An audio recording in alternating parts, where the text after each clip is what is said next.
Aditya Degree Colleges, leading companies లో 10,000 plus placements with 13.5 lakhs highest package.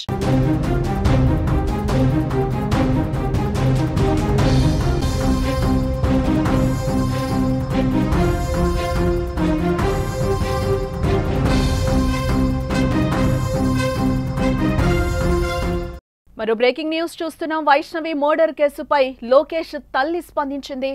నా కొడుకు వైష్ణవిని ప్రేమించింది నిజమే. అదే విషయంపై లోకేష్ ను చాలా సార్లు మేము మందలించామని కూడా లోకేష్ తల్లి దస్తదీరమ్మ చెప్తోంది. వైష్ణవిని గండికోటకు తీసుకెళ్లింది కూడా నిజమే, కానీ ఆమెను అక్కడ ఒంటరిగా వదిలేసి రావటం నా కొడుకు లోకేష్ తప్పే. వైష్ణవిని లోకేష్ ప్రాణంగా ప్రేమించాడు, అలాంటిది దారుణంగా ఎలా హత్య చేస్తాడు అంటూ కూడా లోకేష్ తల్లి దస్తదీరమ్మ అంటున్నారు. నా కొడుకు నిజంగా తప్పు చేస్తే ఏ శిక్ష అయినా విధించండి, దానికి సిద్ధం కూడా అంటూ కూడా లోకేష్ తల్లి చెప్తున్న పరిస్థితులు కనిపిస్తున్నాయి. గండికోటలో వైష్ణవి మర్డర్ కేసుపై నిందితుడిగా ఆరోపణలు ఎదుర్కొంటున్న లోకేష్ తల్లి స్పందించడం జరిగింది. వైష్ణవిని తన కొడుకు లోకేష్ ప్రేమించిన మాట నిజమేనని, అదే విషయంపై అనేక సార్లు మందలించామని కూడా తల్లి చెప్తున్నారు. వైష్ణవిని లోకేష్ ప్రాణం కన్నా ఎక్కువగా ప్రేమించాడని, అలాంటి వ్యక్తి ప్రేమించిన అమ్మాయిని ఎలా చంపుతాడని కూడా లోకేష్ తల్లి ప్రశ్నిస్తున్నారు. వైష్ణవిని గండికోటకు తీసుకెళ్లింది నిజమే, కానీ ఆమెను అక్కడ ఒంటరిగా వదిలేసి రావడం లోకేష్ తప్పేనంటూ కూడా తల్లి కూడా ఆవేదన వ్యక్తం చేస్తోంది. ఒకవేళ ఆరోపణలు వస్తున్నట్లు లోకేష్ ఇంతటి దారుణానికి పాల్పడితే ఎలాంటి శిక్ష వేసినా తనకు అంగీకారమే అంటూ కూడా లోకేష్ తల్లి దస్తదీరమ్మ చెప్తున్నారు. అసలు ఏమన్నారో ఆ మాటలను ఒకసారి వినే ప్రయత్నం చేద్దాం. వాళ్ళు కొట్టుకుంటారు, మాకు చెప్పలేదు. మీ పిల్లోడు ఇట్లా పటాకులు పెట్టినారని చెప్పినారు, కానీ మీ పిల్లోడు మా పిల్లని ప్రేమిస్తున్నారని చెప్పలే. ఆ బుట్లో మళ్ళా పక్కన వాళ్ళు చెప్పినారు, ఆ పిల్లని ప్రేమిస్తారంటే వాడు ఇష్టంగా వాళ్ళ ఇంటికాడ పటాకులు పెట్టినాడు అని చెప్పినారు. తర్వాత మీరేం చేసినారు? మా పిల్లోని మేము కొట్టుకున్నాం. అట్లా నైనా పెట్టొద్దు, అట్లా ఇదాన పోయి వాళ్ళ ఇళ్ళకాడ పటాకులు పెట్టొద్దు మనము అని మేము అడిచి మా పిల్లోని మేము కొట్టినాం. వాళ్ళు కొట్టినది మా పిల్లోడు మాకు వచ్చి చెప్పలే. కొట్టినారు మా పిల్లోని దావన పట్టుకొని ఏంటికి నాకు పటాకులు పెట్టినారని. నిన్న గండికోటకు పోతున్నారని నిన్న వచ్చింది సార్. మాకు గండికోటకు పోయేది నాకు తెలియదు. మా పిల్లలకు బాగాలేక మేము హాస్పిటల్లో ఉన్నాము. హాస్పిటల్లో ఉన్నాక సాయంత్రంగా నాకు తెలిసింది మా పిల్లోడు ఇట్లా పని లేడని. అంతవరకు నాకు తెలియదు. పిల్లోడు పిలుచుకుపోయడం అయితే నిజమే, వాడు పిలుచుకురాని తప్పు అయింది మా పిల్లోని. అది నాకు తెలియదు సార్. మా పిల్లోడు పిలుచు కాకుండా వచ్చింది తప్పే. పిలుచుకో తింటే ఇంత సమస్య ఉండకూడదు. నా కొడుకు తప్పు చేసి నేను మీరు ఏదైనా చేసేయండి మా పిల్లోని.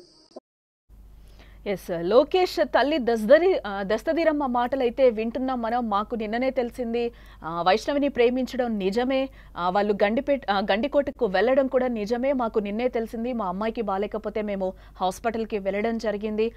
తీసుకెళ్లడం నిజమే, కానీ అక్కడ వదిలేసి రావడం తప్పు. నిజంగా నా కొడుకు ఏదైనా తప్పు చేస్తే కనుక నిజంగా శిక్షించండి, దానికి మేమంతా కూడా రెడీగా ఉన్నామని కూడా చెప్తున్నారు. లేని పక్షంలో తన కొడుకుని వదిలేయాలి అంటూ కూడా ఆమె వేడుకుంటున్న పరిస్థితులే కనిపిస్తున్నాయి.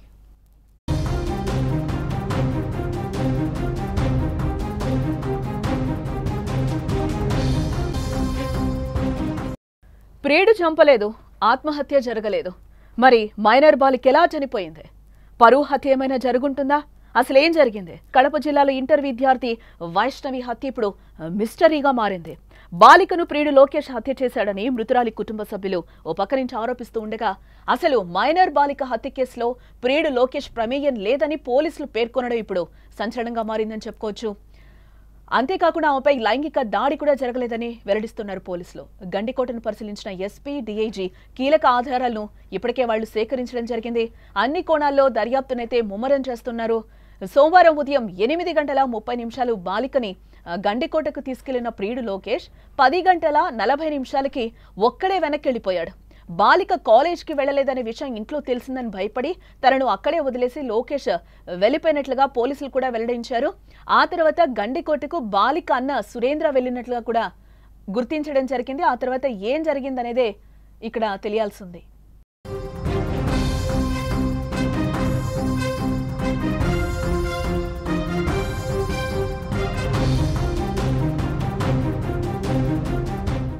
బుధవారం స్పాట్ కి ఎస్పీతో పాటు వెళ్లిన డీఐజీ ప్రవీణ్ పలు కీలక ఆధారాలను సేకరించి దర్యాప్తు అయితే ముమ్మరం చేశామని కూడా అంటున్నారు. అయితే బాలికపై ఎలాంటి లైంగిక దాడి జరగలేదని కూడా అంటున్నారు.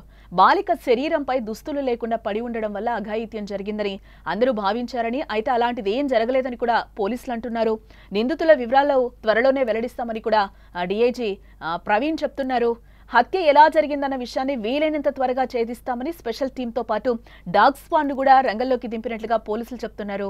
అంతేకాదు వైష్ణవి హత్య కేసులో కుటుంబ సభ్యులను సైతం విచారించనున్నట్లుగా పోలీసులు చెప్తున్నారు.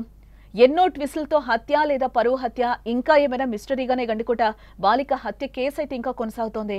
బాలికను చంపింది ఎవరనే దానిపై దర్యాప్తు కొనసాగుతున్నట్లుగా పోలీసులు కూడా చెప్తున్నారు.